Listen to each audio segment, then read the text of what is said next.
Hi there. We have a couple of different options for you to be able to run some reports, and we want to make your life as easy as possible. So what we've done is we've actually created a section called Quick Reports.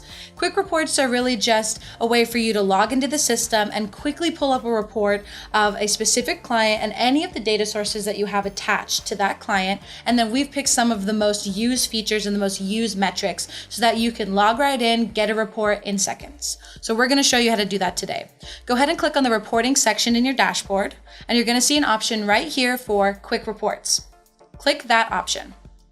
You're going to be taken to a new screen, and then there's a couple of options so you can tell the platform where to pull some data.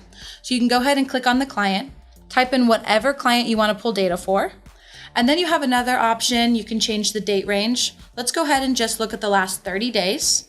You can compare different date ranges if you want to do that as well. You also have an option to cover just a little bit more customization. You can add a cover page and a back page, which we will dive into a little bit later. And then just go ahead and press Generate Report. This is going to automatically fetch all of the data that links to this specific client, Dealer 1. You can see here that we've pulled some of our high-level metrics. We have Google Adwords. We have a whole bunch of different campaigns. Every campaign we've ever run, everything is pulled up effortlessly for you. If you want to be able to share these reports, you can schedule this report to get sent out directly to your client. You could send it to yourself, or you can schedule this report to get sent out on a daily, weekly, monthly, however you'd like to share those results. We have that built into the platform ready for you. So whenever you're in a time crunch and you have a pinch of time, just log right into the platform and TapClicks has you covered.